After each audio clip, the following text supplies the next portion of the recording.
राधा।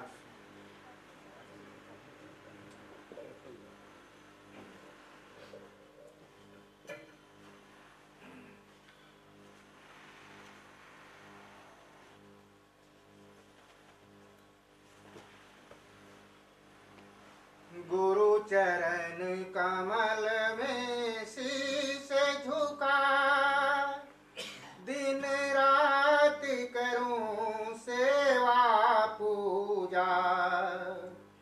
गुरु चरण कमल में शीश झुका, दिन रात करूं सेवा पूजा।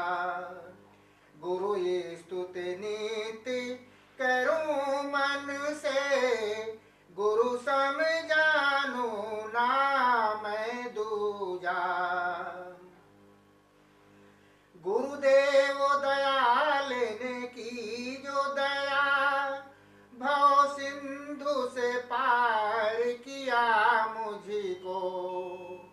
नहीं वार रहा नहीं पार रहा, सब भांति पार किया मुझको।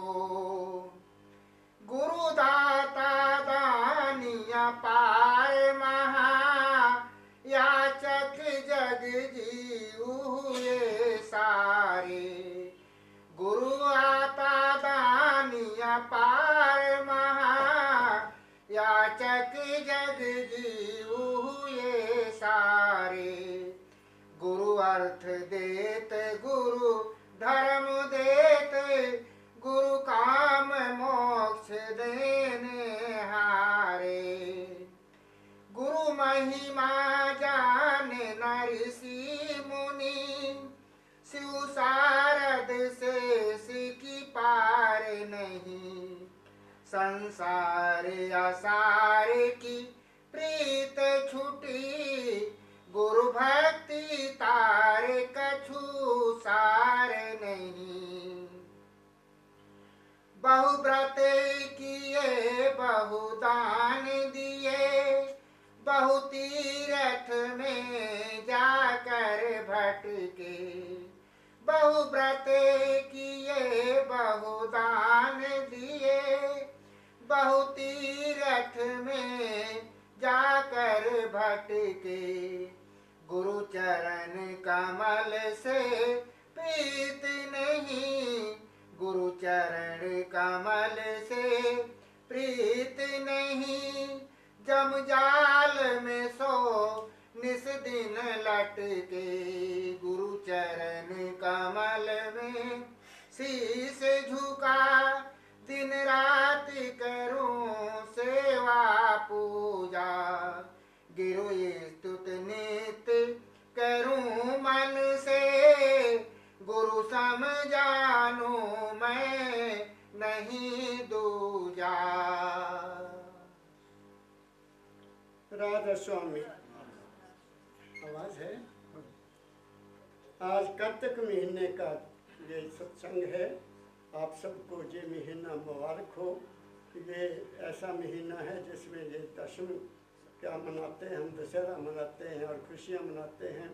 मालिक आपकी सारी ज़िंदगी में खुशियों दे, आपको हर दिन आपकी खुशी का हो, मेरी शुभकामना।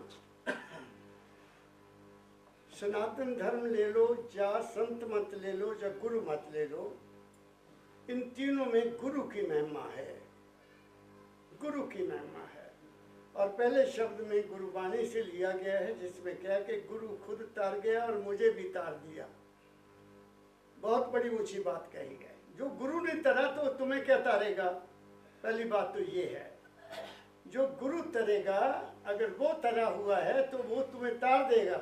अगर वो ही डूबा हुआ है अपने मठ में या अपने केंद्र में या अपने क्या मैं कहूँ दुनिया में, तो वो तुम्हें कैसे तार सकता है? निर्बंध गुरु का होना बड़ा जरूरी है, जिसका किसी धन संपत्ति से डेरे से कोई संबंध ना हो। केवल वही गुरु आपको तार सकता है, दूसरा नहीं तार सकता। क्या कहा मैंने? इधर भी गुरु की महिमा गाई गई है। अब मैं आज आपको स्वामी जी महाराज की वाणी सुनाता हूँ। उन्होंने क्या कहा?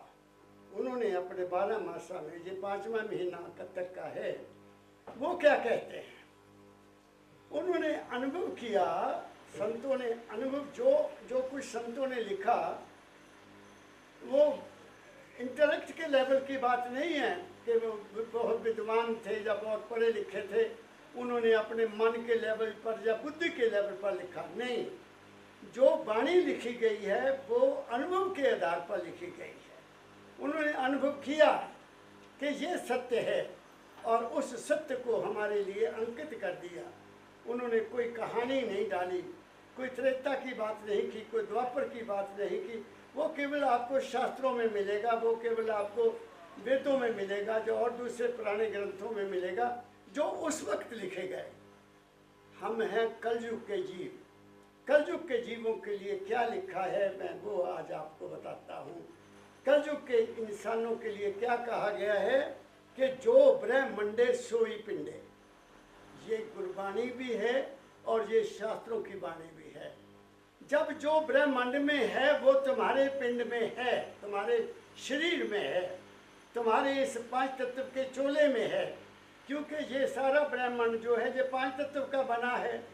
जो भी हम देखते हैं इसमें धरती है, जल है, अग्नि है, वायु है, आकाश है, इससे ज़्यादा तो कुछ है नहीं, बाकी कुछ नज़र नहीं आता। जो कुछ है वो सूक्ष्म रूप में है, या कारण रूप में है, या महाकारण रूप में है, जो कुछ भी इस ब्रह्मांड में है। और ऐसे ही हमारे शरीर में भी ये 5 तत्व भी हैं, इसमें सूक्ष्म तत्व भी है, इसमें कारण तत्व भी है और इसमें महाकारण तत्व भी है, जिसको हम चौथा पद कहते हैं, वो भी है। लेकिन क्या हमने उसको ढूंढने की कोशिश की है? हमारे महर्षि जी ने, स्वामी जी महाराज ने अनुभव किया कि दुनिया दुखी है, बाहरमुखी दुनिया दुखी उस समय। अब तो और भी दुखी है, मन बहुत चंचल है, किसी इंसान के अंदर में देखा सुख नहीं है, कोई किसी कारण से दुखी है, कोई किसी कारण से दुखी, कोई किसी कारण से दुखी। किसी ने अपने आप ही बीज बोया हुआ वो काट रहा है, किसी ने किसी का बोया हुआ काट रहा है, किसी का लेना तब दुखी है, तब किसी का देना तब भी दुखी है। सब संसार दुखों से भरपूर है, कोई होगा जो सुख का है। इसीलिए कबीर साहब ने कहा, तन दर सुखिया कोई न देखा, जो देखा सो दुखिया हो। कोई नहीं दुख सुखी इस संसार में, भी घूमता हो बाहर, सब कहानियाँ सुनता हूँ और सुन कर हैरान हो जाता हूँ कि दुनिया है क्या, कुछ भी नहीं। यहाँ स्वामी जी महाराज हमें कुछ याद दिला रहे हैं, हमें बाहरमुखी से अंतर्मुखी करना कुछ चाहते हैं कि बाहर में कहीं सुख नहीं है। सुख अगर है तो ए इंसान तेरे अपने अंदर है, क्योंकि जो कुछ है, जो ब्रह्मांड में है, जिसकी तू ब्रह्मांड में खोज करता है, वो तो तुम्हें मिलेगा नहीं। तुम्हारे जो अंदर है वो तो तुम ले सकते हो। इसलिए उन्होंने ये वाणी रचना की है। सुनो ध्यान से सुनो, पढ़िए। कार्तिक मास 5वां, वर्णन कौलों का अंदर काया के और बड़ाई संत मते की। वो कहते हैं हमारी काया में है क्या? काया में शरीर, हमारे शरीर में क्या है, कभी हमने खोज की नहीं। हम बाहरमुखी हैं, हमने कभी अपने अंदर झांक के नहीं देखा कि हमारे अंदर क्या खेल हो रहा है। स्वामी जी कहते हैं, उन्होंने यहाँ सारा प्रमाण देकर कहा है कि जो कुछ है ऐ इंसान तेरे अपने अंदर है, बाहर कुछ भी नहीं है। वो सारा काया का प्रमाण देते हैं। काया में कहते हैं द्वादश के अंदर है, 12 चक्कर हैं तुम्हारे अंदर, 12 चक्कर। उन्होंने इसको कमल कहा है। कमल फूल होता है, गोल होता है, उसकी पंखड़ियाँ होती हैं। ऐसे ही हमारे अंदर कबीर साहब ने भी ये वर्णन किया है अपनी वाणी में, मूलाधार से लेकर यहाँ तक उन्होंने वर्णन किया है कबीर साहब ने। स्वामी जी महाराज ने भी ये वर्णन किया यहाँ तक, लेकिन पूरी बात खोल के नहीं कही, क्योंकि उसका अधिकारी कोई नहीं दुनिया में। उन्होंने 8 कमल का वर्णन किया है। मैं भी आपको 8 कमल तक लेकर जाऊंगा कि तुम यहाँ रहकर जिंदगी को खुशहाल बना सकते हो, सुखी बना सकते हो, आनंदमय बना सकते हो, चिंता मुक्त कर सकते हो। वो तुम्हारे अपने अंदर है। इसलिए ये 12 चक्रों का आज आपको मैं वर्णन करूंगा। चलिए आगे। कार्तिक मास 5वां चला, सूरत शब्द गुरु चेला मिला। ये कब पता लगेगा? ये जो हकीकत वो बताने वाले हैं, ये जब सुरत रूपी तुम्हारा चेला, सुरत रूपी चेला और शब्द रूपी गुरु के साथ तुम्हारा मेल हो जाएगा। ये शरीर चेला नहीं है, तुम्हारा मन भी चेला नहीं है, तुम्हारी आत्मा भी चेला नहीं है, उस गुरु का चेला तुम्हारी सुरत है। ये पहले बात को मान लो। हम तो बस गए, गुरु के आगे सिर झुका दिया, महाराज मैं आपकी शरण में आ गया हूँ। कैसे शरण में जा सकते हो? शरीर से शरण में नहीं जाया जाएगा, मन से भी शरण में नहीं जाया जाएगा, आत्मा से भी शरण में नहीं जाया जाएगा। जब तुम पूर्ण रूप से गुरु की शरण में जाओगे तो चौथे लेवल पर जा सकते हो, क्योंकि चौथे लेवल पर ही गुरु प्रकट होता है। और वो गुरु शब्द है, वो गुरु शरीर नहीं है, वो गुरु मन भी नहीं है, वो गुरु आत्मा भी नहीं है, वो गुरु चौथे पद में रहने वाला होता है। जैसे मेरे सतगुरु बाबा फकीर जी कहा करते थे, तुम लोग कहाँ रहने वाले, मैं कहाँ रहने वाला। वो 5वें पद की बात करते थे, जिसका मैंने अनुभव किया है। 5वां पद वो शब्द से भी परे है, वो शब्द से भी परे है। जब हम शब्द से परे जाएंगे फिर उससे मिलेंगे। शब्द में रहने पर भी हम उससे नहीं मिल सकते। क्या कहा मैंने? बहुत ऊंची बात मैं कह दिया है, बात की समझ रहे हो। लेकिन हमने अपने जीवन को सुखमय बनाना है। पहली बात ये है, अगर ये जीवन सुखी नहीं है, मन में शांति नहीं है, मन में दुविधा है, मन में द्वेष है, मन में ईर्ष्या है, न जाने कितनी कल्पनाएं हैं, हम अपने आप को नहीं जान सकते, कभी नहीं जान पाएंगे कि मैं कौन हूँ। इसलिए संतों ने आकर अवतार लिया और हमें आज बताने जा रहे हैं कि तुम्हारे अंदर में वास्तव में क्या है। तुम किसकी बाहर पूजा करते फिरते हो, तुम किसकी आराधना करते फिरते हो, तुम किसकी यात्रा करते फिरते हो। बाहर तो कुछ भी नहीं है, बाहर केवल मनोरंजन है, बाहर केवल मन की द्वारा पूजा की जाती है। जो मन के द्वारा पूजा की जाएगी वो कभी भी पूर्ण नहीं हो सकती, क्योंकि वो मन की हुई है। मन की वहाँ तक अप्रोच है ही नहीं, मन वहाँ तक जा ही नहीं सकता। मन तो केवल माया पैदा करता है, ख्याल पैदा करता है, कल्पना पैदा करता है, कभी सुख देता है, कभी दुख देता है, कभी अपना बनाता है, कभी पराया बनाता है, कभी मित्र बनाता है, कभी शत्रु बनाता है। तो इसकी चंचलता में आपको सुख कैसे मिल सकता है? नहीं मिल सकता। इसलिए संतों ने कृपा करके हमें कुछ भेद दिया, उसको पकड़ने की कोशिश करना। चलो क्या बोल। कार्तिक मास 5वां चला, सूरत शब्द गुरु चेला मिला। सुरत जो है वो शरीर, मन और आत्मा से आगे पहुंच गई है। स्वामी जी कहते हैं, स्वामी जी कहते हैं। फिर वहां पहुंचकर क्या अनुभव किया उन्होंने, वो हमें बता रहे हैं। कैसे? आगे चलो। काया तक कौलन विधि भाखी, काल दुआ जस काया राखे। वो कहते हैं कि फिर वहां जाकर उन्होंने अपने शरीर को देखा, अलग होकर देखा। तो कहते इसमें तो 12 चक्कर हैं। 12 पार साहब का डेरा, कबीर साहब ने कहा 12 पार साहब का डेरा। 12 मीन 10 जमा 2 12। 6 चक्कर हमारे शरीर के हैं और 6 चक्कर हमारे मन के हैं। इनसे परे है असलियत, इसमें असलियत नहीं है। इनमें क्या है, इन 12 में क्या है, वो अब आपको बताने जा रहे हैं। आगे बढ़ो। प्रथमे कवल गणेश बिलासा। अब सुन लो, हम गणेश की पूजा करते हैं। यहाँ संत जी कहते हैं कि गणेश हमारे कहाँ रहता है?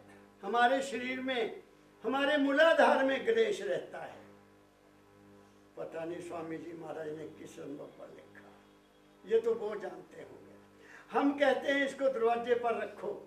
गणेश की पूजा अंदर नहीं कोई भी करता, दरवाजे पर रखते। ऐसा ही है ना कि अंदर भी पूजा करते हो? अगर अंदर पूजा करते तो गलत है। गणेश का अंदर कोई भी स्थान नहीं है।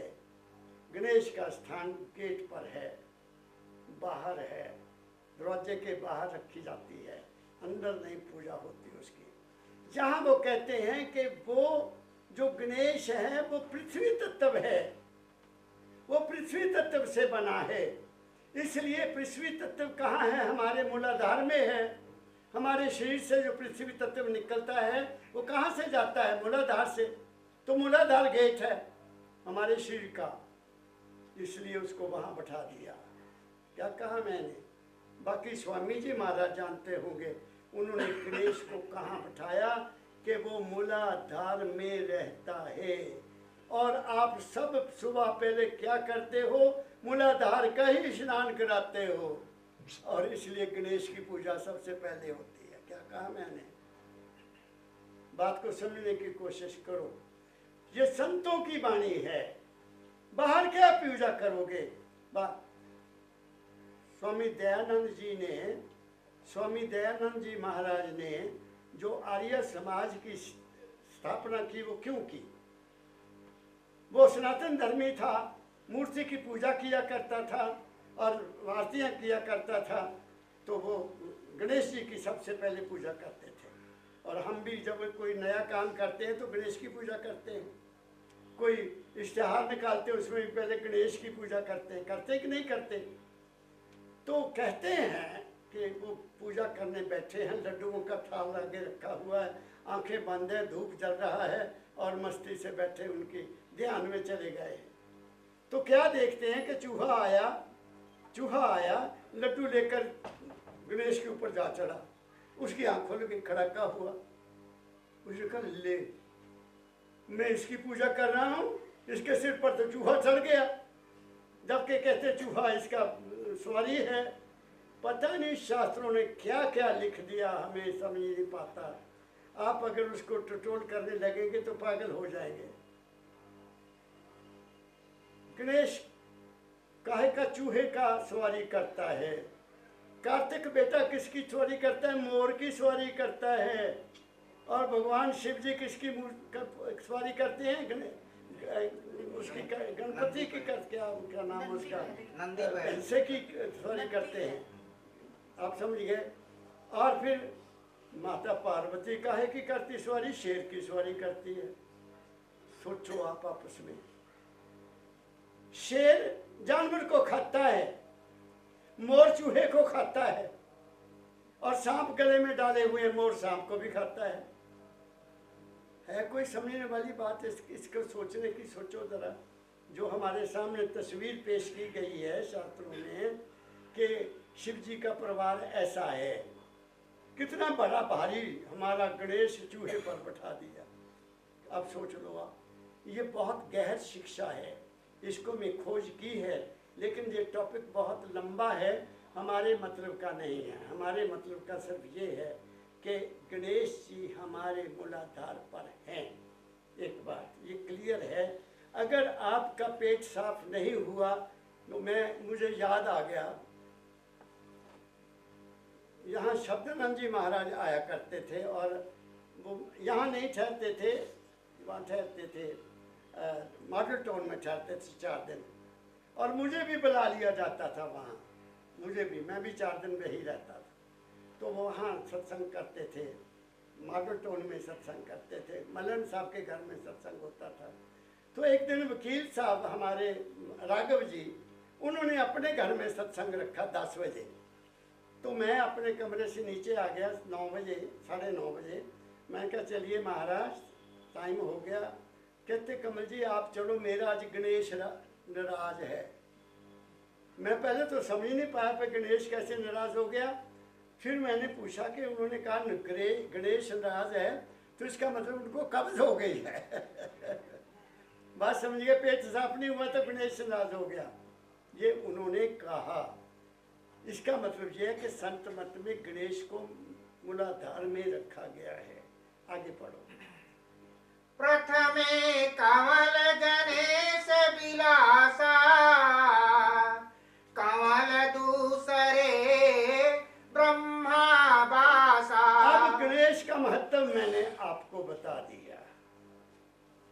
इसका संबंध, मूलाधार का संबंध हमारे मुंह के साथ है, डायरेक्ट संबंध हमारे मुंह के साथ है। जो हम खाते हैं वो मूलाधार से बाहर जाता है। जो खाओगे वो मल के रूप में, मिट्टी के रूप में मूलाधार से ही बाहर जाएगा। इसलिए अगर आपका खाना ठीक नहीं है, अगर आपका खाना तामसिक है, और अगर आपका खाना मसालेदार है, अगर आपका खाना बासा है, तो आपका गणेश कभी भी सुखी नहीं रह सकता। बात को पकड़ने की कोशिश करना आप लोगों ने। हमारा खुराक कितना खराब हो गया है आज के मौसम में, आज के हालात में। देख लो आप कि हमारा कोई खाने का टाइम नहीं है, हमारा कोई पीने का टाइम नहीं है। जब चाहो, जहाँ चाहो, जो मिल जाए वो हम खा लेते हैं। इसलिए हम कभी सुखी नहीं रह सकते और हमें कोई ना कोई बीमारी मूलाधार की लगेगी और लगेगी, और डॉक्टरों के पास हमें भागना पड़ेगा। इसलिए इस बात का संबंध रखो कि तुम्हारा खुराक जो है यही तुम्हारे गणेश की पूजा है। क्या कहा मैंने? तुम्हारा खुराक ही गणेश की पूजा है। अगर तामसिक खाते हो, मांसाहारी खाते हो, जब चाहो जब मर्जी खाते हो, जब ऐसा चीज़ पीते हो जिससे तुम्हारी अंतड़ियाँ सूख जाएं, तो तुम्हें कभी सुख नहीं हो सकता। पहली बात, मुझे नहीं और पूजा आती गणेश की, मेरी पूजा यही है कि मेरी खुराक सूक्ष्म हो। मेरे साथ लक्की गया हुआ था, जिस दिन देखा कि मेरा ठीक नहीं है सिस्टम, रात का खाना ही नहीं खाया। बात समझ गए? छोड़ दिया है, खाना ही छोड़ दिया, नहीं खाना। रात को जो मर्जी खिला दो, नहीं खाना। मुझे पता मेरे शरीर का क्या चाहिए, मुझे क्या चाहिए क्या नहीं चाहिए। बात समझ गए ना? तो तुम लोग कभी तंदुरुस्त रह सकते हो जब तुम्हें खाने का पता लग गया। और एक साइंटिस्ट ने लिखा है, we eat disease through our mouth. हम बीमारियों को अपने मुंह से खाते हैं। कितनी बड़ी बात है ये। तो इसलिए गणेश को खुशी रखना है तो अपनी खुराक को ठीक रखो। आगे कहा है, ब्रह्मा हमारी इंद्री में रहता है। ब्रह्मा का काम क्या है? उत्पत्ति करना। तीन देवता है ना, ब्रह्मा, विष्णु और महेश। तीनों की ड्यूटी लगी है, एक की उत्पत्ति करना है, एक की पालन पोषण करना है, एक का फिर उसको सर्वनाश कर देना है। तीनों की ड्यूटी है और तीनों का वर्णन जहाँ हो रहा है आपके सामने। ब्रह्मा उत्पत्ति करता है और उत्पत्ति ब्रह्मा आपके अंदर है। तुम भी उत्पत्ति करते हो। तुम स्थूल रूप में अपनी औलाद पैदा करते हो, तुम सूक्ष्म रूप में अपने ख्याल पैदा करते हो। तो तुम खुद ही सोच लो कि तुम क्या कर रहे हो। अगर तुम्हारा ख्याल ठीक नहीं है, अगर तुम्हारा विचार ठीक नहीं है, इसलिए बाबा फकीर ने बहुत ऊंचे स्वर में कहा कि ऐ इंसान, तू औलाद को औलाद के ख्याल से पैदा कर तो तुम्हें सुख मिलेगा। लेकिन ऐसा हो नहीं रहा है। महाराज ने तो जहाँ तक भी कह दिया कि साइंटिस्ट ने जानवरों की शक्ल बदल दी, उनकी नस्ल बदल दी। दूध जो दूध 10 किलो देती थी, वो गाय और भैंस वो 20 किलो 30 किलो दूध देती हैं, क्योंकि उनकी नस्ल बदल दी गई है। इंसान की नस्ल बदलना केवल इंसान के बस में है और वो पावर आप सबके अंदर है। लेकिन उस पावर के लिए शास्त्रों में लिखा कि 25 साल का ब्रह्मचर्य होना चाहिए, तब उसके बाद में जो औलाद पैदा होगी वो अच्छी औलाद पैदा होगी, सेहतमंद औलाद पैदा होगी। 15, 16, 18 साल की उम्र में बच्चे अगर पैदा किए गए, वो कभी भी ना कामयाब जिंदगी में नहीं हो सकते हैं, क्योंकि वो पुष्ट नहीं है, वो पूरे तरह से तैयार नहीं है। क्या कहा मैंने? इसलिए संतों ने दूसरी बात कह दी है, हमें हमारे जीवन को बनाने के लिए कह दी कि 25 साल तक ब्रह्मचर्य रखो, उसके बाद फिर शादी करना है। तो फिर क्या होगा? तुम्हारा जो ब्रह्म शक्ति है, जो ब्रह्म शक्ति, वो पूर्ण ताकतवर होगी और आपके बच्चे भी होनहार पैदा होंगे। ऐसा कहा गया है। आगे पढ़ो। कमल तीसरे विष्णु प्रकाशा, चतुर्थ कमल शिव शक्ति निवासा। अब ये केंद्र है हमारे, मूलाधार, इंद्री, नाभि, हृदय, कंठ और ये तीसरा तिल, ये उनका वर्णन कर रहे हैं। उन्होंने कहा कि तीसरे कमल पर कौन है? विष्णु भगवान है। हम विष्णु के जितने मर्जी मंदिर बना लो, जितनी मर्जी पूजा करो, शैया पर आपकी शैया पर दिखा दो उसको, और उनकी पत्नी उनके पाँव छू रही है वो भी दिखा दो, कोई हर्ज नहीं। लेकिन जो नाभि में तुम्हारे विष्णु बैठा है वो तुम्हारे शरीर की पालन पोषण वो करता है। क्या कहा मैंने? तुम्हारे सारे शरीर की पालन पोषण कौन करता है? पेट। अगर ये ठीक है तो तुम ठीक हो। अगर इसकी गड़बड़ हो गई तो फिर डॉक्टरों के पास जाओगे। ये हमारी नाभि में बैठा है, और नाभि में कौन है? जठराग्नि है, और वो ही हमारा हाजमा पूरा करती है, और वो जठराग्नि विष्णु भगवान है। क्या कहा? शब्दों ने कहा, ये शास्त्रों में लिखा है। मैं अपनी तरफ से कुछ नहीं कह रहा, मैं अपनी तरफ से सिर्फ ये कह रहा हूँ कि विष्णु ही हमारी शरीर का पालन पोषण करता है। अब क्या विष्णु भगवान नॉन वेजिटेरियन है? इसे जब वेजिटेरियन है, या वो फलाहार खाता है, या केवल दूध पीता है, या क्या पीता है क्या नहीं पीता? हमने तो पेट को कब्रिस्तान बनाया हुआ है। हमने तो उसको सब कुछ दे दिया। विष्णु जी ये भी खाओ, ये भी खाओ, ये भी खाओ, ये भी खाओ, ये भी खाओ। तो कौन सी पूजा कर रहे हैं हम भगवान की? ऐ इंसान, तू बाहर में विष्णु की पूजा कर चाहे न कर, पर तू अपने पेट का ख्याल कर, क्योंकि तुम्हारा विष्णु तुम्हारे अपने अंदर बैठा है। और वो क्या खाता है? वो केवल वो खाना पसंद करता है जो पृथ्वी से पैदा हुआ है, जो केवल इस धरती माँ से पैदा हुआ है। आप पक्षियों को देखो, आप जीव जंतुओं को देखो, आप पशुओं को देखो, आप जो जो जानवर बने हैं, जो मांसाहारी जानवर हैं, उनके दांत और तरह के हैं, और जो शाकाहारी उनके दांत और तरह के हैं। मांसाहारी जानवर जो जब भी पानी पिएगा वो अपनी जीभी से उठाता है, अपनी टंग से उठाता है। देखा ना कुत्ता, बिल्ली, कुत्ता भी मांसाहारी है, बिल्ली भी मांसाहारी है, वो पानी टक टक करके पीते हैं ना।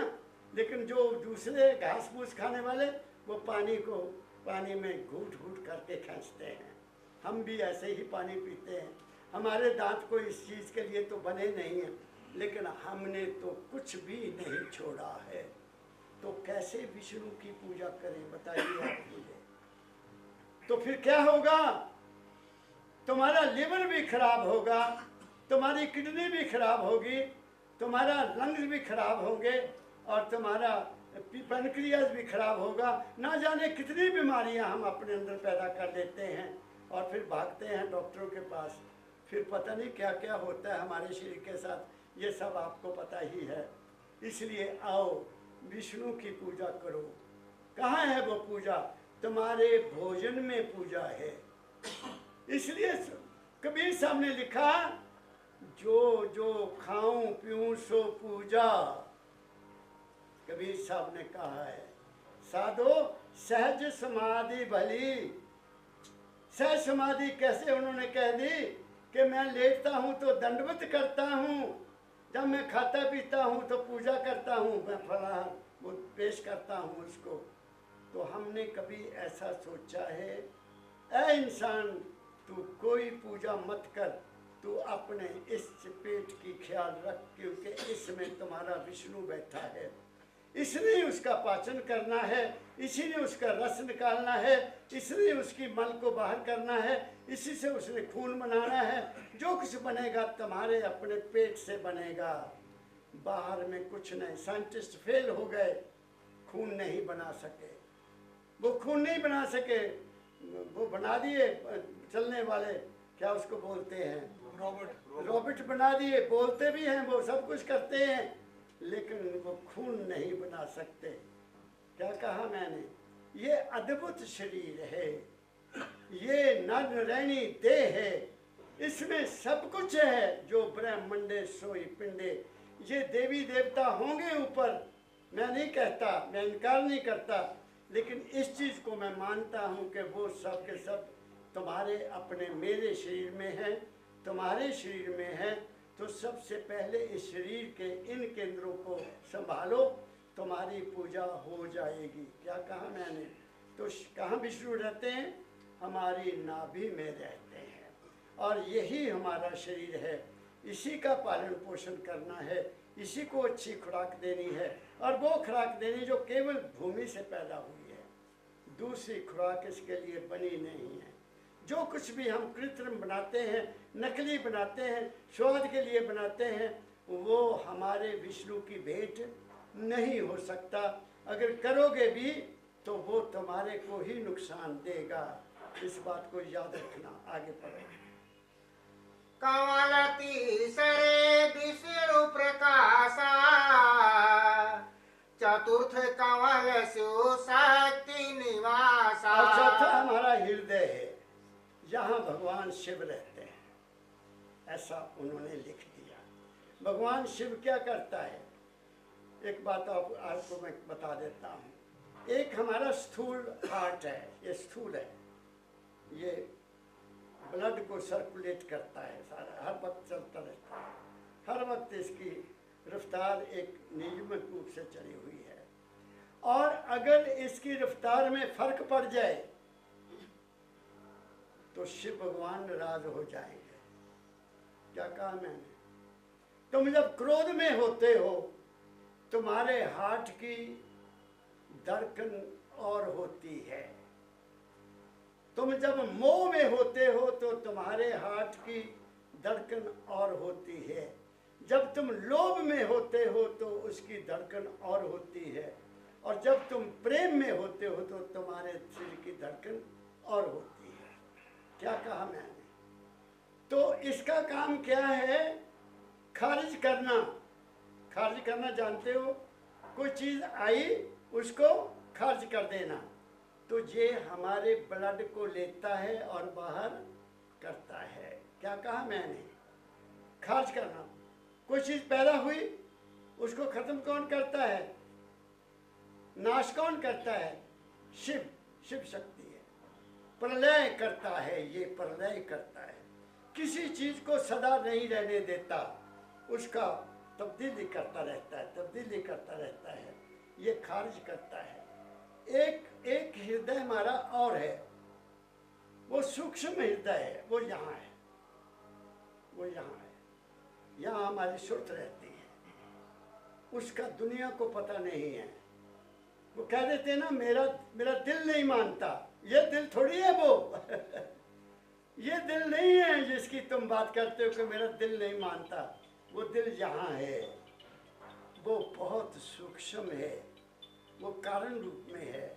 वहाँ ख्याल पैदा होते हैं और नष्ट होते हैं। क्या कहा मैंने? तुम्हारा मन ही, मैं क्या कहूँ, तुम्हारा मन भी कभी कभी ब्रह्मा बनता है, कभी विष्णु बनता है, और कभी शिव बनता है। क्या कहा मैंने? मन ख्याल पैदा करता है, उस ख्याल से हमारे हालात अच्छे बनते हैं, हम उसका भोग करते हैं। करते कि नहीं भोग करते? ख्यालों की दुनिया बनाई, उसका आनंद लिया, और उसके बाद उसको त्याग दिया। किसी चीज़ के साथ सदा रहते हो तुम, बताओ? तो मन ही तुम्हारा शिव कभी बन जाता है, कभी ये विष्णु बन जाता है, कभी ये ब्रह्मा बन जाता है। हम इसी में खेल में कहते हैं, इसको कहते हैं ओम। ओम, ओम का मतलब क्या? आ उ मा, उत्पत्ति, स्थिति और प्रलय। ओम की पूजा करने वाला आदमी इस चक्कर से बाहर नहीं निकल सकता। एक बार की बात है, ये बिल्डिंग बन रही थी, इधर वाले कमरे बन रहे थे, तो मैं वहाँ उस कमरे में रहता था, नीचे वहाँ गेट की तरफ, उर्ली तरफ, जहाँ कैप्टन लालचंद जी महाराज रहते थे। तो मैं बैसाखी के दिनों में वहाँ रहता था। तो आपको शायद पता नहीं, हरवंश लाल जी हमारे सेक्रेटरी थे, हरवंश लाल गुप्ता जी। वो मेरे पास आए, मेरे पास आकर बैठ गए, कहते कमल जी आपसे एक सवाल करना है। मैं क्या बोल लो। वो आर्य समाजी थे। आर्य समाज में ओम की पूजा होती है, ओम से शुरू करते हैं। कहते राधा स्वामी मत में ओम का महत्व क्यों नहीं है? ओम को राधा स्वामी मत वाले नहीं मानते, ये उससे आगे की बात करते हैं, ये क्या बात है? मैंने उनको समझाया कि बैठो हरवंश लाल जी, गुप्ता जी बैठो, मैं तुम्हें समझा देता हूँ। हमारे 6 चक्कर हैं, ये यहाँ 6 चक्कर हैं। मैं थोड़ा आगे निकल गया, वहाँ से थोड़ा आगे चला गया क्योंकि ओम की बात आ गई। तो जो ओम शब्द है ये त्रिकुटी का शब्द है। ये तीसरा तिल है, ये सहस्त्रदल कमल है और यहाँ त्रिकुटी है। 3 जगह जहाँ गुरु का रूप होता है, वहाँ ध्याता होता है, ध्याय होता है और ध्यान होता है। तो वहाँ ख्याल पैदा होता है, रूप बनता है, उस रूप का आनंद हम लेते हैं, फिर वो रूप भी चला जाता है। इसलिए वहाँ ओम की ध्वनि होती है, वहाँ ओम की ध्वनि होती है। जब किसी को बम बम बम बम की आवाज़ सुनती है, जब किसी को बादल की गर्ज सुनती है, जैसा जैसा जिसका शरीर की प्रकृति है वैसी वैसी आवाज़ वहाँ आती है। तो मैंने कहा ये हमारा तीसरे स्थान का नंबर है। संत मत इससे आगे गए हैं, संत मत तो ऊपर तक चले गए। ये ओम केवल उत्पत्ति, स्थिति और प्रलय तक ही है। पैदा हुए, जीवन को गुजारा और फिर चले गए। हम इससे पार नहीं जाएंगे, इसलिए संतों ने इससे आगे की खोज की है और वो खोज फिर मैंने उनको बताई। तो जहाँ दिल की बात चली है तो हमारे हृदय में भगवान रहते हैं, जैसा इन्होंने बताया मैंने भी आपको बता दिया। भगवान शिव खारिज करता है किसी चीज़ की बनी और उसको मिटा देता है। चलो वापस चलो, वापस चलो, जहाँ से आए वहीं चलो, जहाँ से आए वहीं चलो। ये हमारे शिव का काम है, इसको कोई रोक नहीं सकता। उसका काम है कल्याण करना। कल्याण मीन हमें दुखों से फ्री करना, हमें जीवन से आज़ाद कर देना और हमें वापस जाने का आदेश देना। कौन वापस जाता है अपने घर, कौन नहीं जाता, ये इंसान की अपनी रहनी पर, अपनी करनी पर निर्भर करता है। आगे पढ़ो। आतम कमल पांचवा होई, छठा कमल परमात्म सोई। अब उन्होंने कहा है कि आत्मा तुम्हारे यहाँ रहती है। इसको शक्ति का स्थान कहा गया है, शास्त्रों में इसको कहा शक्ति यहाँ रहती है। मूलाधार में पृथ्वी तत्व है, इंद्री में जल तत्व है, नाभि में अग्नि तत्व है, हृदय में वायु तत्व है और यहाँ पर आकाश तत्व है। आकाश तत्व का वचन है, आकाश तत्व में शब्द होता है, हमारा शब्द भी यहाँ से पैदा होता है और हमारी आत्मा भी यही रहती है, ऐसा संतों ने कहा है। जब इंसान का अंत आता है तो सांस बंद होता है। सबसे पहले सांस बंद होगा तो सांस जहीं से लिया जाता है। और जब कोई बुजुर्ग को मरते थे तो कहते अब तो उसका गला बोलने लग गया है, अब वो चला और सांस बंद हुआ और आदमी की डेथ हो गई। मेरी बात समझ गए? तो इसको आत्म केंद्र कहा गया है। स्वामी जी महाराज ने इसको आत्मा का केंद्र कहा है कि यहाँ हमारी आत्मा रहती है और हम आत्मा क्या है, सांस है हमारा। सांस बंद तो जीवन बंद। दाता दयाल जी महाराज अपने गुरु महाराज के पास गए। दाता दयाल महर्षि जी महाराज हजूर राय सालग्राम साहब जी के महाराज के पास गए तो उनको कहता महाराज जिंदगी क्या है। उनको सवाल किया महाराज जिंदगी क्या है। तो परमदयाल जी महाराज ने ये बात बताई हुई है। तो हजूर राय सालग्राम साहब जी महाराज ने कहा शिव मेरी तरफ देखो, मेरी तरफ देखो। कहते दाता दयाल ने बड़े ध्यान से उनको देखने लग गए तो उन्होंने मुंह खोला और बंद कर दिया। कहते ये क्या है, लब खुले और बंद हुए, ये राज जिंदगानी है। जब तक सांस है तो जिंदगी है सांस नहीं तो जिंदगी नहीं है। क्या कहा मैंने? ये बाबा फकीर जी महाराज ने बात बताई हुई है, तो मैंने आपको वो भी बता दिया कि हमारी आत्मा सांस के साथ है। इसलिए ऐ इंसान, तेरी जिंदगी क्या है? सांस है। इस सांस को पहचान, और ये सांस जो तुम्हारा चल रहा है, इसका दारोमदार तुम्हारी खुराक पर है। तुम तामसिक भोजन करके देखो, तुम्हारी सांस तेज हो जाएगी, जल्दी जल्दी सांस आएगी।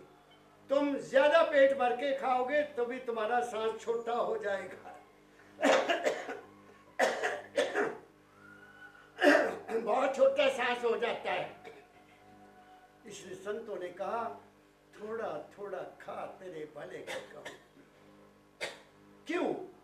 उसकी पाचन क्रिया ठीक होगी, तुम्हारे लिवर को ज्यादा काम नहीं करना पड़ेगा, तुम्हारी शक्ति जो है वो ज्यादा बर्बाद नहीं होगी। थोड़ा खाने से तुम्हारी सेहत बिल्कुल ठीक रहेगी। क्या कहा मैंने? इसलिए संतों ने हमें हर मोड़ पर हमें समझाने की कोशिश की है, लेकिन हम इतने बाहर मुखी हो गए कि हम उनकी बात को ना सुनकर भागे हुए हैं, और हमारा सनातन धर्म बिल्कुल बर्बाद हो गया है।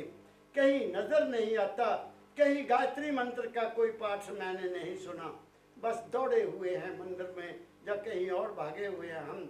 हमें जो कुछ है इंसान तेरे अपने घट में है। इसलिए उन्होंने कह दिया, अब परमात्मा कहाँ रहता है? वो तुम्हारे जिस केंद्र में रहता है, छठा केंद्र, जिसको तीसरा तिल कहते हैं। ये तीसरे तिल में परमात्मा क्या है? परब्रह्म है, प्रकाश है। इसको तीसरा तिल बोलते हैं और शिव नेत्र बोलते हैं।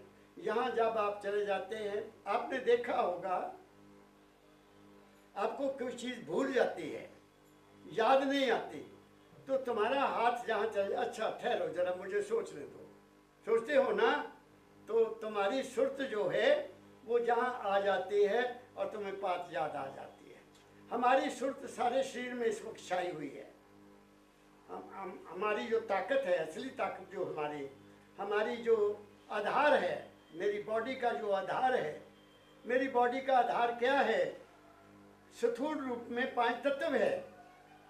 स्थूल रूप में मेरा शरीर 5 तत्व का बना हुआ है, और सूक्ष्म रूप में मेरा मन है जो इस पर डोमिनेट करता है, और सूक्ष्म रूप कारण रूप में मेरी आत्मा है।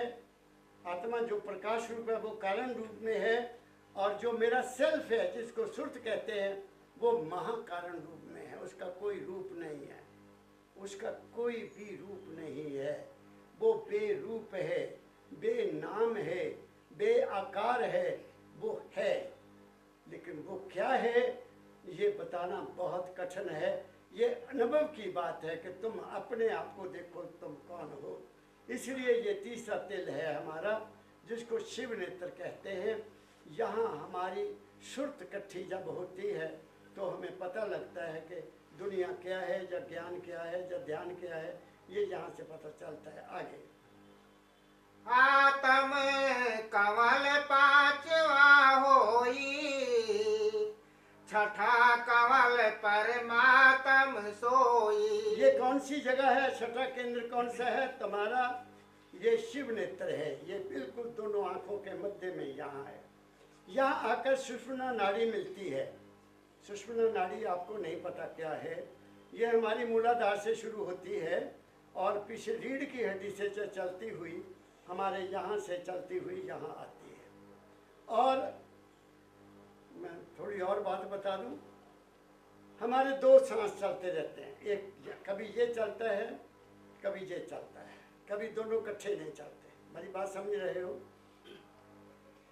जब सुषुम्ना नाड़ी कुंडली खिल जाती है, कुंडली तुम्हें ये भी नहीं पता, हमारी मूलाधार में, मूलाधार से थोड़ा से ऊपर कुंडली सांप की तरह ऐसे गोल बनकर बैठी हुई है। वहाँ वो ज्ञान का भंडार है। वो आम इंसान की कुंडली नहीं खुलती। जब कभी गुरु की दया हो जाती है, या एक योग साधन है उसके ऊपर चलकर तुम उसको वहाँ से उठा लेते हो। गुरु की कृपा में कोई जोर नहीं लगाना पड़ता। तुम बैठ गए हो, जैसे तुम्हारी सुर्त एकाग्र हुई, वो एकदम ऐसे खुलेगी और रीढ़ की हड्डी से चलते हुए यहाँ आ जाएगी, यहाँ आ जाएगी, और तुम्हारा विवेक शक्ति बढ़ जाएगी। तुम हर चीज़ को बड़े आराम से समझ सकते हो, छोटी से छोटी और बड़ी से बड़ी उलझन को दूर कर सकते हो। उसको कहते हैं कुंडली का जागरण होना। वो यहाँ आकर बैठती है। हमारे दो सांस चलते हैं, कभी ये चलता है कभी ये चलता है। इसको गंगा बोलते हैं, इसको जमुना बोलते हैं, ये भी माना गया है। ये सूरज कहा गया है, इसको चांद कहा गया है। जब इंसान समाधि में होता है, समाधि में होता है, तो ये दोनों सांस इकट्ठे चलते हैं और यहाँ आकर टच करते हैं, यहाँ आकर टच करते हैं, और हमें एक खास विशेष रूप का आनंद प्राप्त होता है। ये शुरू है हमारी अध्यात्म की शुरुआत, हमारी यहाँ से होती है। और हमारे जो बुरे ख्याल हैं, बुरे ख्याल हमारे यहाँ से जाते हैं और हमारे मस्तक को संस्कारों में बदल देते हैं, और जो हमारे अच्छे ख्याल हैं वो इससे जाते हैं, यहाँ से जाते हैं। और जो बिल्कुल सात्विक और आध्यात्मिक विचार हैं, उस मालिक से मिलने के विचार हैं, तो वो दोनों से जाते हैं। क्या कहा मैंने? बड़ी मैं ऊंची बात कर दी।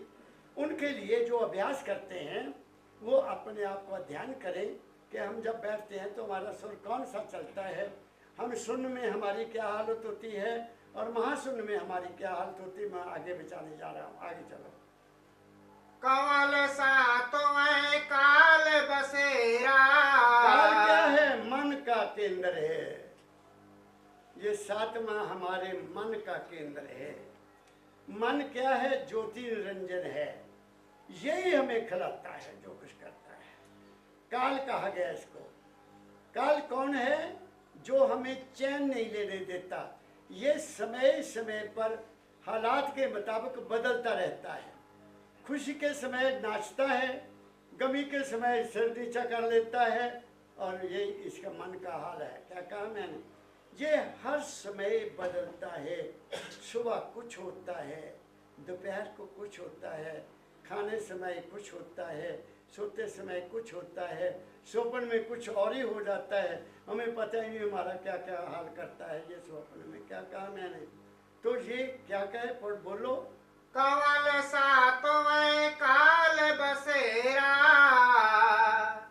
ज्योत निरंजन का वह डेरा। ये ज्योति निरंजन इसको कहा गया है। कई संत हेलो ज्योत, ओम ज्योत निरंजन, निरंजन ऐसे बोलते हैं ना। वो मन के लेवल की बातें करते हैं। ये मन है, इसके साथ प्रकाश चलता है। कि प्रकाश क्या है? हमारी आत्मा का प्रकाश होता है। वो बिल्कुल मध्यम होता है, ज़्यादा नहीं होता, क्योंकि ये डोमिनेट कर रहा है वहाँ आगे। कमल आठवां त्रिकुटी माही। अब आठवां कमल क्या है? ये देखो, केंद्र बता रहा हूँ आपको। वे त्रिकुटी है। जब संत मत में कहा गया है सिमरन, भजन और ध्यान, संत मत में कहा गया है। संत मत में कोई पूजा नहीं बताई गई। संत मत में कहा कि गुरु द्वारा बताए गए शब्द का सिमरन करो, मन को एकाग्र करो, और फिर क्या करो? ध्यान करो। किसका? गुरु का। सनातन धर्म क्या कहता है? सनातन धर्म भी यही कहता है, गुरुर् ब्रह्मा गुरुर् विष्णु गुरुर्देवो महेश्वरा गुरु साक्षात परब्रह्म तस्मै श्री गुरुवे नमः। गुरु वाक्यम मूल मंत्रम, ये सनातन धर्म कहता है। और गुरु मत में भी यही कहा गया है, गुरु जो कहे सो हित कर, जो सुन धर ध्यान, गुरु जो कहे सो हित कर मान। ये संत मत कहता है। तो बताओ, संत मत में और सनातन धर्म में क्या फर्क हुआ? झगड़ा और कुछ भी नहीं। ना उन्होंने संत मत को जाना, ना उन्होंने सनातन धर्म को जाना। दोनों ही अंधकार में एक दूसरे के साथ लड़ रहे हैं। गुरु वाक्यम मूल मंत्रम ध्यान मूलम गुरु मूर्ति पूजा मूलम गुरु पदम मोक्ष मूलम गुरु कृपा। लो, गुरु की कृपा से ही मोक्ष होगा, वैसे मोक्ष नहीं हो सकता। क्लियर लिख दिया। तो त्रिकुटी में क्या है? ये तीन चीजें हैं। ध्यान, गुरु का ध्यान, सिमरन गुरु के नाम का, ध्यान गुरु का, और पूजा उनके चरणों की। चरण क्या है? प्रकाश। वहाँ प्रकाश होता है लाल रंग का, ऐसा परमदयाल जी महाराज ने कहा। देखो मैं आपको बताऊं, सच्ची बात है, मुझे तो इन स्थानों पर ठहराया ही नहीं मेरे बाबा वकील ने। चल बच्चा आगे क्या करना, तैने पहले कर लिया जो कुछ करना है। सीधा ही वहाँ पहुँचाया जहाँ शब्द होता है, सीधा ही वहाँ पहुँचाया जहाँ प्रकाश होता है। और ये अनुभव करवाने के बाद रोक दिया, अब ये तुमने अभ्यास नहीं करना, केवल सिमरन करना और ध्यान करना और कुछ नहीं करना। क्या कहा मैंने? गुरु की जब दया हो जाती है तो फिर क्या होता है? जब दया गुरु की हुई, चरणों की भक्ति मिल गई, दुर्मति जाती रही, गुरु की शक्ति मिल गई, फिर दुर्मति खत्म हो जाती है। कौन मेरा, कौन तेरा, कौन शत्रु, कौन मित्र, दुर्मति खत्म हो जाती है। जब से साध संगत मोहे पाई, बिसर गई सब तात पराई, ना को बैरी ना बेगाना, हमको सबना संग बनाई। ये हालत होनी चाहिए संत की, साधु की, ये हालत होनी चाहिए। अगर ये हालत नहीं है तो सब झूठ है। आगे बोलो। कमल आठवां त्रिकुटी माही। ये त्रिकुटी में क्या होगा? तुम सिमरन करते करते ठहर जाते हो, गुरु का रूप आपके अंदर आ जाता है, उसको देखो, आनंद लो। वहाँ लाल रंग का प्रकाश भी नजर आएगा। जरूरी नहीं है कि वहाँ ओम की ध्वनि आपको सुनाई दे, हो सकता है वहाँ तुम्हें बादल सुनाई दे, हो सकता है वहाँ तुम्हें बम बम सुनाई दे, हो सकता है तुम्हें वहाँ ढोल बजता सुनाई दे। कोई होगा भाग्यशाली जिसको संस्कार हैं सनातन धर्म के, उसको ओम की ध्वनि वहाँ सुनाई दे सकती है। वहाँ जाने से अंदर विवेक जागता है। विवेक, समझ, चार चीज़ें हैं हमारी, एक समझ, एक विवेक, एक ज्ञान और एक अनुभव। तो वहाँ दूसरी स्टेज आ जाती है, हमारे अंदर विवेक जागता है, हमें महसूस हो जाता है कि ये ठीक है, ये गलत है, ये झूठ है, ये सच है। तुम अपने जीवन को सच्चमय बना लेते हो। क्या कहा मैंने? आगे बढ़ो। नवा कमल है दसवें द्वारे,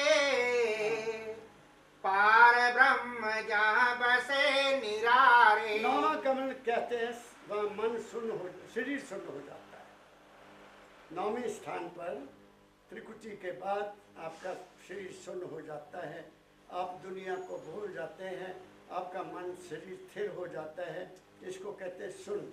और जहाँ तक रारंग सारंग की यहाँ आवाज़ अंदर पैदा होती है, ऐसा संतों ने कहा है। क्या होता होगा मुझे नहीं पता, मेरा ये तजुर्बा नहीं है, लेकिन ये मैं जानता हूँ कि शरीर शून्य हो जाता है। और फिर आगे महाशून्य की स्टेज आती है, जहाँ तुम्हारा मन भी शून्य हो जाता है। अगली स्टेज पढ़ो। नवा कमल है दसवें द्वारे, पार ब्रह्म जहाँ बसे निरारे। हाँ, महाशून्य में कमल अचिंता, कमल दसम का वहाँ बर्तन। वो कहते हुए आगे आगे क्या स्टेज आती है? मन महाशून्य आ जाता है, वहाँ चिंता खत्म हो जाती है, मतलब मन नहीं रहता। मन ही तो चिंता करता है, और कौन करता है? मन ही फिक्र करता है, मन ही द्वेष करता है, मन ही अपना पराया बनाता है। वहाँ मन भी खत्म हो जाता है। और बहुत से लोगों का ये अनुभव होता है कि जब मन खत्म होने लगता है वो डर जाते हैं, क्योंकि मन को समझते कि हमारी ज़िंदगी में मन है। जैसे ही मन खत्म होने लगा जाग जाते हैं। बहुत से मुझे टेलीफोन आते हैं, महाराज जी मुझे डर लग जाता है, मैं डर जाती हूँ, वहाँ जाते मेरे डर जाती हूँ, क्योंकि मन शून्य होने लगा तो वहाँ ठहर नहीं सके।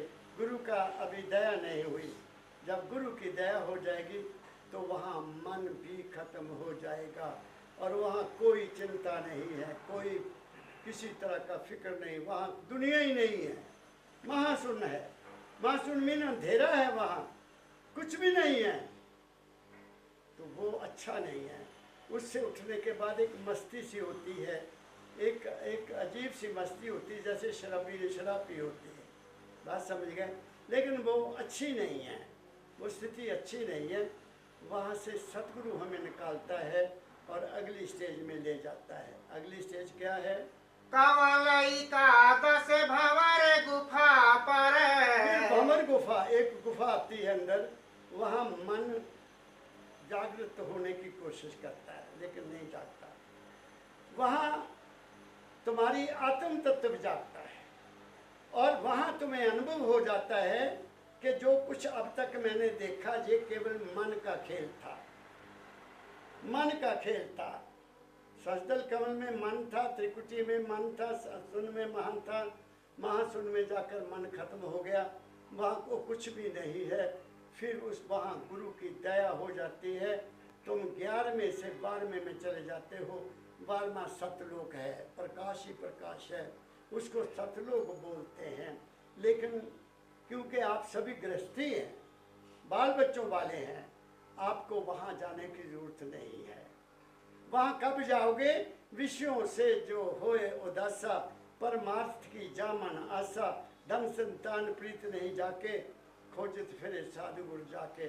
सिर्फ आपको तो त्रिकुटी तक ही साधन करना चाहिए, जो मैं समझाऊँ। आपको केवल सिमरन और ध्यान करना चाहिए।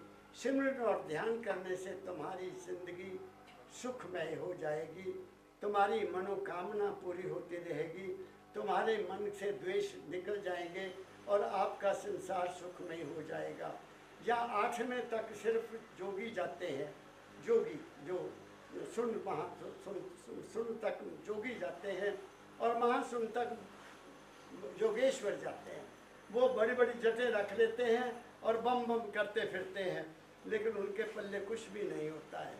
ये संतों ने लिख दिया है, मैं नहीं चाहता कि और आगे जाऊं, क्योंकि वो हमारे काम की चीज़ नहीं है। यहाँ तक कि आप समझ लो कि मूलाधार में तुम्हारा क्लेश है, जिसका संबंध इसका संबंध केवल तुम्हारी खुराक से है। खुराक ठीक है तो कंस्टिपेशन कभी नहीं होगी, तुम्हारा गणेश कभी दुखी नहीं होगा, तुम्हारा पेट बिल्कुल आराम से साफ हो जाएगा और तुम गणेश की पूजा अपने कर ले। फिर तुम्हारा ब्रह्म है, ब्रह्म शक्ति है, उसका दुरुपयोग जिन्होंने किया या उसका ज़्यादा इस्तेमाल किया वो रोते हैं, शरीर कमज़ोर हो जाता है, बीमारियां लग जाती हैं। इसलिए संतों ने 25 साल तक ये हमारे को ब्रह्मचर्य का उपदेश दिया। उसका जहाँ तक हो सके उसकी रक्षा करो। वो ब्रह्म क्या है? ब्रह्म स्थूल रूप में है और ब्रह्म सूक्ष्म रूप में हमारे मन के ख्याल हैं। मन के ख्याल भी ब्रह्म हैं। मन अगर बिगड़ गया तो शरीर बिगड़ गया, मन अगर बिगड़ गया तो ख्याल बिगड़ गया, ख्याल बिगड़ गया तो कर्म भी खराब हो गया। क्या कहा मैंने? ये सारा आपस में मिला जुला सिस्टम चल रहा है। ख्याल को बदलना है, जैसा ख्याल वैसा हाल, जैसी मति तैसी गति, जैसी करनी तैसी भरनी। ये तो नियम है कुदरत का। इस पर जो चलेगा, समझ कर चलेगा, जिंदगी सफल हो जाएगी। समझ कर नहीं चलेगा तो दुख ही दुख है। क्या कहा मैंने? और फिर हमारा पेट है, विष्णु भगवान जहाँ है। मेरी तो आँख खुल गई बाबा फकीर जी महाराज की संगत में। मैं गर्व नहीं करता इस बात का, मालिक से डरता हूँ। मैं किसी भी देवी देवता की पूजा नहीं की है आज तक। बचपन से लेकर केवल गुरु को याद किया। गुरु मिला, भ्रम चले गए और देखा कि यही है जो शरीर है तुम्हारा भाई, यही अशरफ मखलूकात है, यही नरन रहने देर है, इसी में तुम्हारा वो मालिक रहता है, इसी में उसकी खोज करने की कोशिश करो। तुम्हारे सारे देवी देवता तुम्हारे अपने अंडर हैं, तुम्हारी पूजा में लगे हुए हैं। अब उनकी पूजा आप कैसे करते हो ये तुम पर निर्भर करता है। तुम क्या खाते हो, क्या पीते हो, क्या देखते हो, क्या सुनते हो, क्या बोलते हो, ये तुम्हारी पूजा है। क्या कहा मैंने? तुमने अपने आप को संभालना है, क्योंकि शरीर में तुम्हारे सब कुछ है। इसको बर्बाद मत करो, इसको ज़ाया मत करो, इसके सांस मत जाने दो। इन सांसों को अपने नियंत्रण में करने की कोशिश करो और देखो कि इसके पीछे कौन है। तुम्हें पता लग जाएगा कि ओह, तुम तो माल के कुल की अंश हो, तुम कुछ भी नहीं हो, तुम माल के कुल की अंश हो। जिस दिन तुम्हें ये अनुभव हो गया कि तुम उसकी अंश हो, फिर तुम्हें चिंता किस बात की। He will take care of you. वो खुद ही तुम्हारी सेहत का तुम्हारा ख्याल करेगा, तुम उसके हो जाओ। जे तू मेरा हो रहे, सब जग तेरा हो।